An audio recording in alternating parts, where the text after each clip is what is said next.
Today, we're gonna make refried beans and Mexican rice.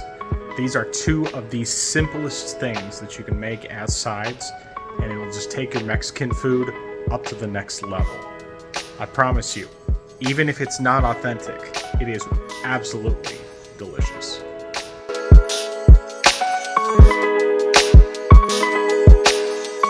Alright, now for the super simple refried beans recipe. You're not going to need a whole lot of ingredients, but the first and foremost, most obvious one is you're going to need cans of pinto beans. Now, I'm making a large batch today, so I'm going to need 4 whole cans of pinto beans. Those are going to be drained and then rinsed. And then on top of that, also going to need a yellow onion. For this many, for 4 cans, I'm using a whole large yellow onion. If you are only doing 2 cans, which makes a pretty decent sized batch, will probably feed 4 to 5 people, then you only need about half of that. If you're doing only 1 can, I would only do about a quarter of an onion. You really don't need a lot, but it just depends on how much you like onion and also how much you're willing to cook it down. Typically, I just saute it so that they're softened, but you can go as far as caramelizing it if you really want to put in the extra time and effort. I'm not going to cover that today, but that is an option. So we got that. Then for spices, we're going to need some granulated garlic. You can use fresh garlic if you prefer. I just prefer using the granulated because for this recipe, it's a lot faster. Then you're going to need some cumin. Now, cumin is one of those things that can be extremely overpowering if you put too much of it, so you're really going to use very, very little in this recipe. For this entire recipe, it ends up being about half a teaspoon. That's really all you need, even for 4 cans of beans. Then you're going to need some chili powder. It doesn't really matter what kind you use. If you want to make it a little bit spicy, you could go with chipotle chili powder instead. However, typically I don't make it spicy. I can just add the spice after with other ingredients. And then the last ingredient you're going to need is some salt. This is something that doesn't even get added until everything else is done, because you're basically just adding it to taste at the very end when you get to the point of actually blending everything, because I like to make mine nice and smooth. So we'll get to that here momentarily, but first we're going to talk about what goes into the rice.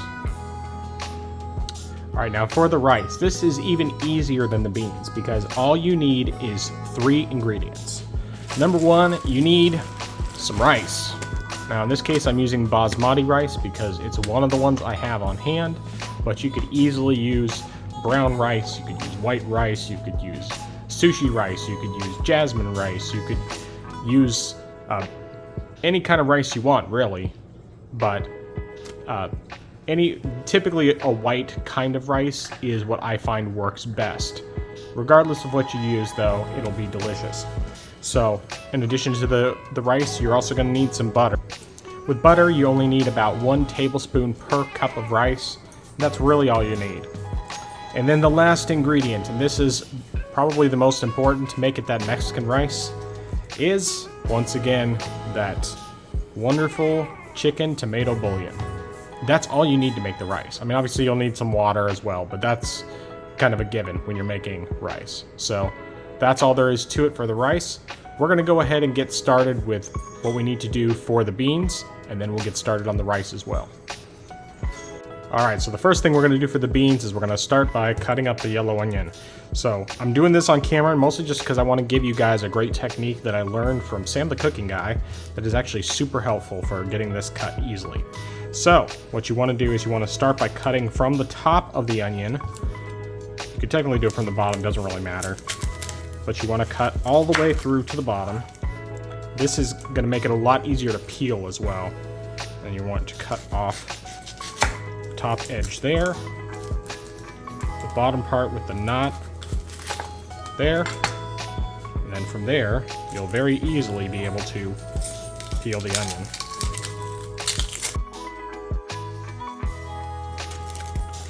And typically I'll do like the top layer as well with that just to make it a little bit simpler, but see, already completely peeled on that side.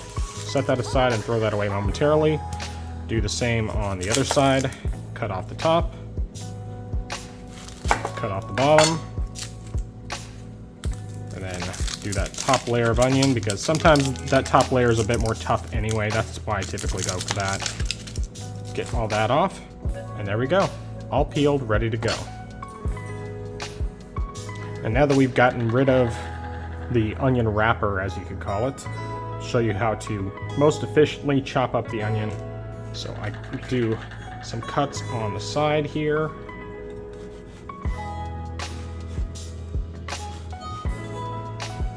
And start by chopping down across the way.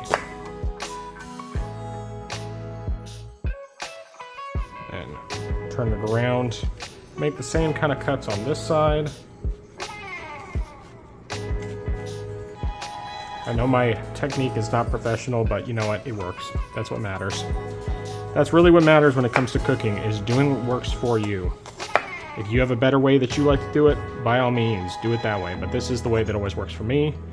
And even though it definitely is not perfect, especially when you get towards the end of the onion, and you know, you've got pieces falling off and everything, it works overall. And the reality is that when you're actually, after you cook this stuff, it's going to go in the blender anyway, or well, blender or food processor, so it won't really matter if you have some pieces that are unevenly cut. Honestly, the hardest part about cutting it that way is just that the pieces tend to shift around a lot, and that's really the part that ends up becoming the most pain in the butt aspect of the whole process. But we'll go ahead and do the same on this side.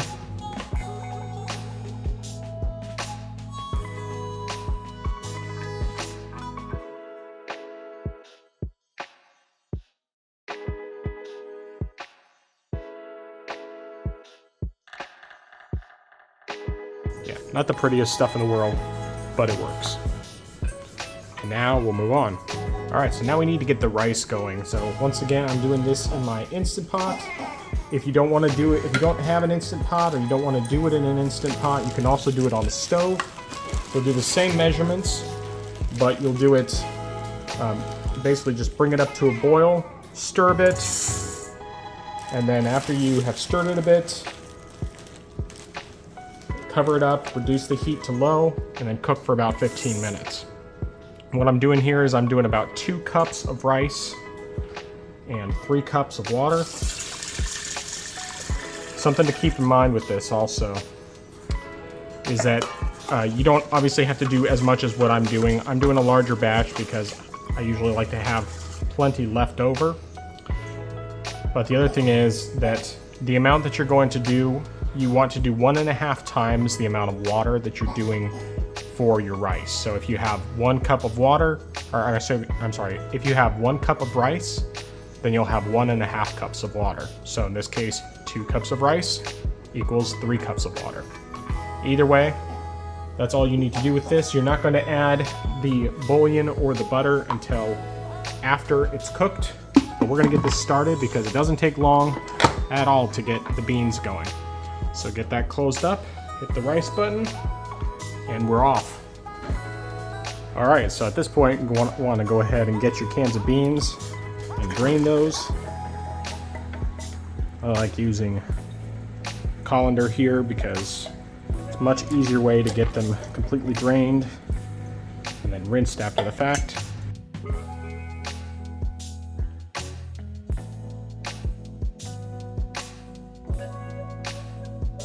And now that the beans are drained, we're going to move on to the next step. Alright, now let's get started on actually cooking everything for the beans. So the first thing you're going to need is you're going to need some type of oil or fat of some kind that you can use for sauteing the onions. And actually I better turn on the heat. I turn this up to more of a medium-high heat. What I like to use is I like to use some good old-fashioned bacon fat. I've also done with this with avocado oil, with olive oil, with beef tallow, with lard. Any of those things are going to work really, really well for this. So we'll let this melt for a bit, And then when that's ready to go, we'll toss in the onions.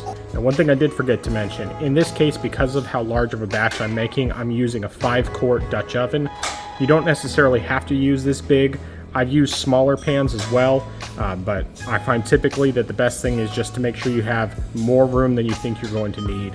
And this is probably about double the amount of room I think I'm going to need for the amount of beans I'm making. Alright, so now that the bacon fat is nice and bubbling, we're going to go ahead and add some onion to that. And, oh, I do want to mention the amount of oil or bacon fat or whatever type of whatever type of fat you use, you're going to want you really only need about a tablespoon on average. I did closer to more like about 2 tablespoons this time of bacon fat, and the reason for that is because I'm doing a lot more onions, a lot more beans than I usually do. So this is, like I said, a large recipe. Normally you basically just figure roughly about 1 tablespoon for every 2 cans maximum of beans that you want to make.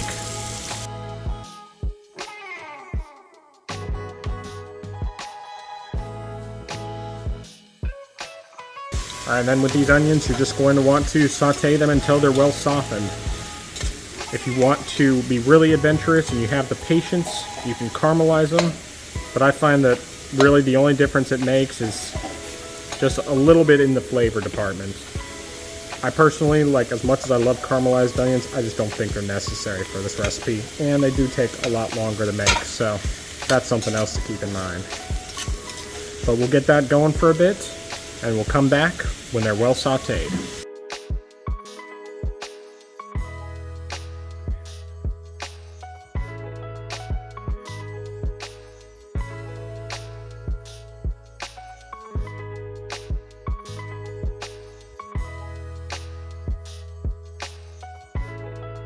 Alright, the onions have gotten to the point of being pretty well softened, so now we get to start adding the spices. So what you're going to be using is, for starters, get some chili powder. I typically will do roughly about a tablespoon for every 2 cans of beans. But honestly, most of the time I just guesstimate, so this is more for your sake than for mine. You really don't necessarily have to do this much. A lot of it you can do to taste, but for this large of a batch, I find typically ends up being pretty good. Then with the granulated garlic, typically do roughly about 1 tablespoon for 4 cans. So you could do as much or as little as you like. I like having mine pretty garlicky, but typically 1 tablespoon is about how much I would use. And then with cumin, that is the one where, like I said, you got to be really careful not to put too much, and a little goes a really long way. So I'm actually using a 1/4 teaspoon here to start doing that. And basically the idea is you do roughly a 1/4 teaspoon per can of beans. You can really even do as low as 1 teaspoon without it being too much of a problem. But I'm going to end up doing roughly about 3/4 of a teaspoon for this entire batch, because I have found in the past that if I put too much cumin, it ruins the beans. So I'm going lighter, just 3/4 of a teaspoon. And then we're going to go ahead and we're going to get those spices mixed in well, get them sauteed a bit where they are nice and aromatic, and then we'll add the beans. Now, one thing I didn't mention earlier is that if you're not a fan of pinto beans and you like black beans instead, you can do this exact same recipe with black beans and it will be just as good. I mix it up occasionally. I'm a big fan of black beans as well. But really the goal here is you just want to get all the seasonings and the onions and everything well mixed with the beans.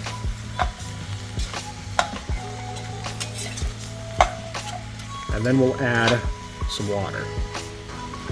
Now in this case, I have 2 cups of water here. I'm not going to add it all at once because we might not need that much. This is really kind of, you just want to get just enough to where it helps to cook the beans. So really, I have about a cup worth of water in there. You might add a little more, but you don't want to do too much. It might seem like, oh, I have, you want to cover the beans. The problem is that you don't want to end up with too much water, because if you end up with too much water, then you end up having to drain it after the fact, and then you lose some of the seasoning, and it just ends up making it more difficult to get the texture that you're looking for. Personally, I always like mine to be well pureed in the end. I'm going to add just a little touch more water, because I like a very smooth consistency for my refried beans. Now at this point, we're just going to get it up to boil and then let it simmer for about 10 minutes.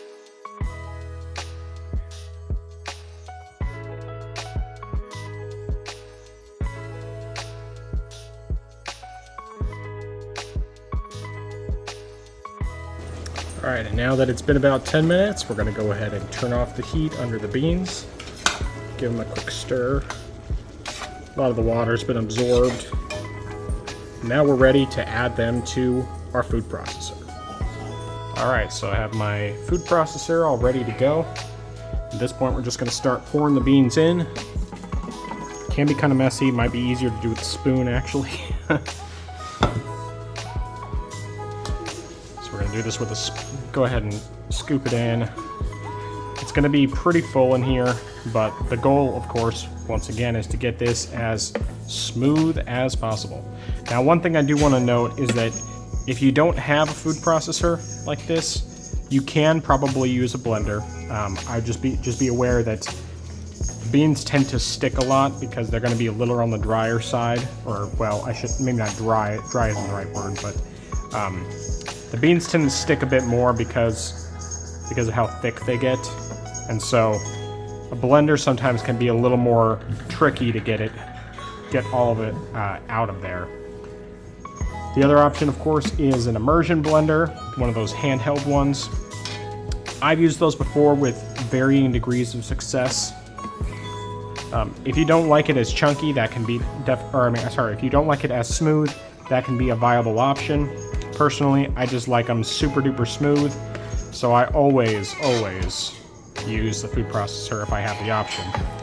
And worst case scenario, you can always use something along the lines of a potato masher. That works pretty well.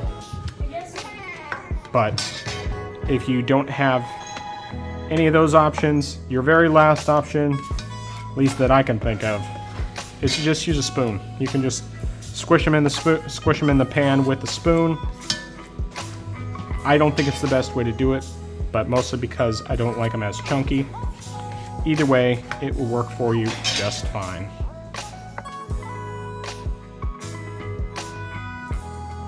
And we'll pop on the lid and give it a good blend.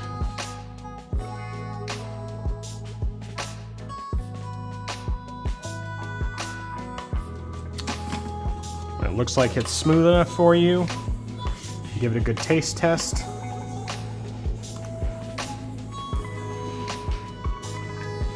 And you'll note that I didn't add any salt to it yet. The whole reason I wait to put salt in is just because of the fact that it's really something you have to do to your own taste. And it's much easier to do it after blending everything together than doing it beforehand. So I'm just going to add a little bit here. I would say typically at the most, for 4 cans of beans, I would do about 1 teaspoon of salt. Might not even be quite that much. So we'll just go ahead and blend it some more and let it keep going.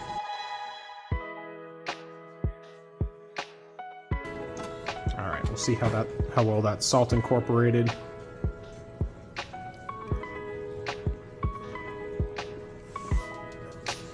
That seems to be just about perfect. I add just a touch more salt. Like I said, you really have to do this to taste. Do just a little bit at a time, because a little goes a long way. Unless you like them really salty, which with beans for me, that is not something I particularly like. You definitely want to have it just enough salt. All right, and then once that's incorporated, it should be just right now.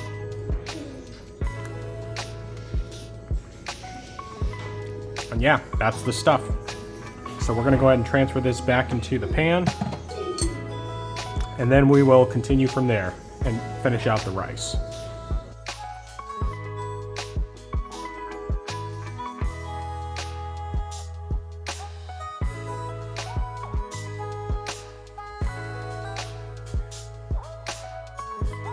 All right, the rice is all done in the Instant Pot. So now we're gonna go ahead and add the butter, which I'm doing 2 tablespoons. I do salted, doesn't really matter if you do salted or unsalted, it works about the same either way. And even if it's frozen, it works just fine. You can very easily add some frozen, it'll melt quickly. And then we add the tomato chicken bouillon. Now, one thing I want to note with this, the reason I wait to add this until the end is because it can be very salty. So you don't want to do, you want to make sure you're doing it to taste. If you're really sensitive to salt, start with 1 tablespoon, and you should, and then taste it after you stir it all together and see how you like it. Personally, 2 tablespoons is about how much I usually do. Just figure 1 tablespoon per cup of rice and 1 tablespoon per tablespoon of butter. That seems to work out pretty well most of the time. And then we stir. Basically, the goal here is to stir it until the bouillon and the butter are well incorporated.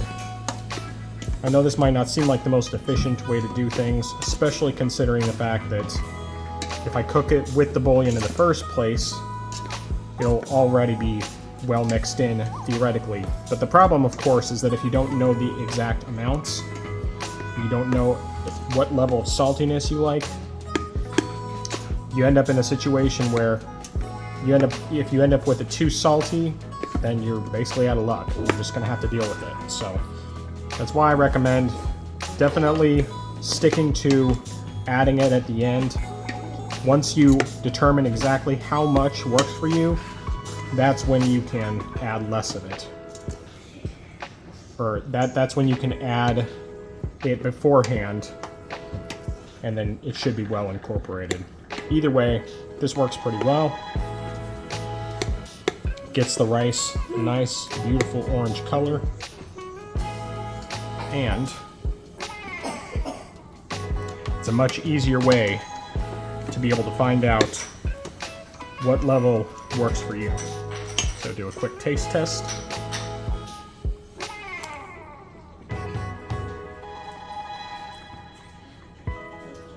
And in this case, I actually think it needs a little bit more.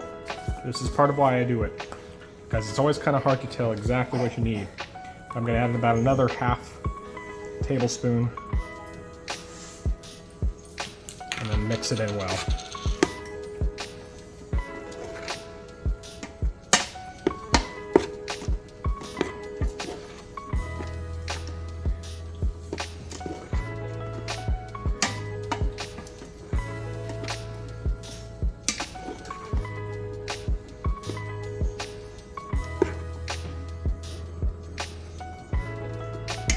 And that's all there is to it.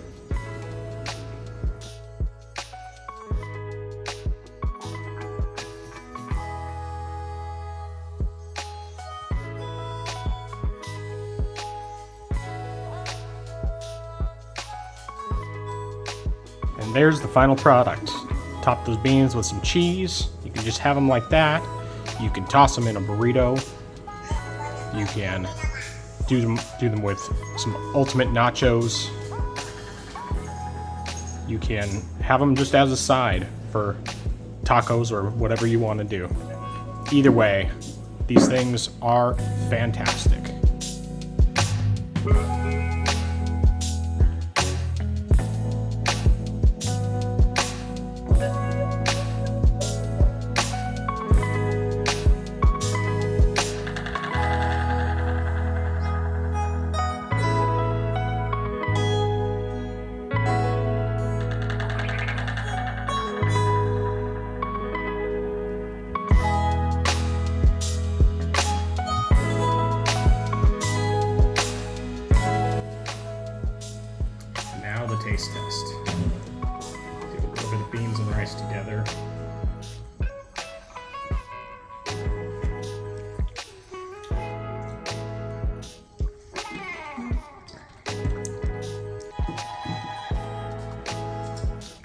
that is the stuff.